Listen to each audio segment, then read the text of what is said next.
അടുത്ത മൈന്ദ രാജ എൻ്റെ മോനെ ജയിലർ 2 ഒഫീഷ്യൽ അനൗൺസ്മെൻറ്റ് അങ്ങനെ വന്നിരിക്കുവാണ്. ഇറക്കുവാണെങ്കിൽ ഇമ്മാതിരി ലെവൽ അനൗൺസ്മെൻറ്റ് വീഡിയോ ഇറക്കണം. തീ അമ്മാതിരി item. Nelson is on fire എന്ന് തന്നെ പറയേണ്ടി വരും. പിന്നെ ഒരു ചെറിയൊരു കാര്യം പറഞ്ഞാൽ ഇപ്പം മാർക്ക് ഉറങ്ങിയത് കൊണ്ട് എല്ലാവരും അതിനെ കോപ്പി അടിക്കാൻ തുടങ്ങും. കാരണം നല്ല രീതിയിൽ തന്നെ വയലൻസ് എല്ലാം തന്നെ കുത്തിക്കയറ്റും.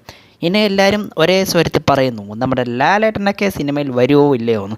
പിന്നെ വരാതിരിക്കുമോ? അവരുടെ പ്രീക്വലായിട്ടുള്ള സ്റ്റോറീസാണ് പറയുന്നത്. പിന്നെ പ്രത്യേകിച്ച് ശിവരാജ് കുമാറിന് ഏറ്റവും അവസാനം ഒരു മാരക എൻട്രി നടത്തിയ ഒരു ഒന്നൊന്നര ഐറ്റം. പിന്നെയുള്ള ചോദ്യം ഒബിയസ്ലി വിനായകൻ ചെയ്ത ആ ഒരു വില്ലൻ റോൾ ഇനി അടുത്ത വില്ലൻ ആര്? പുള്ളിക്കാരൻ ചെയ്ത് വെച്ചിരിക്കുന്ന ആ ഒരു ലെവലാണ് നമ്മൾ രജനി അണ്ണനോട് കടപിടിക്കുന്ന ഒരു ടൈപ്പ്.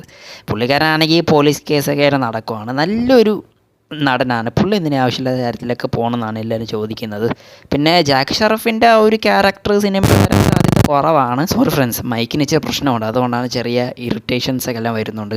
പിന്നെ നമ്മുടെ ടൈഗർ മുട്ടുവേൽ പാണ്ഡ്യനും പിന്നെ നേരത്തെ പറഞ്ഞ പോലെ മോഹൻലാലും ശിവരാജ് കുമാറിൻ്റെ മുന്നത്തെ സ്റ്റോറി അവർ 3 പേരും ഒരുമിച്ച് വർക്ക് ചെയ്തിട്ടുണ്ടോ, അവർ ചെയ്ത കാര്യങ്ങളൊക്കെ എന്തായിരിക്കും എന്ന രീതിയിലായിരിക്കും സ്റ്റോറിന് മുന്നോട്ട് പോകാൻ പോകുന്നത്. എടുത്ത് പറയേണ്ടത് എൻ്റെ മോൻ അനിരുദ്ധ്. പുള്ളി ചെയ്യുന്നതെല്ലാം ഐക്കോണിക് ആയിട്ട് എന്നാ ബാക്ക്ഗ്രൗണ്ട് മ്യൂസിക്, എന്നാ BGM, ഒരു രക്ഷയുമില്ല.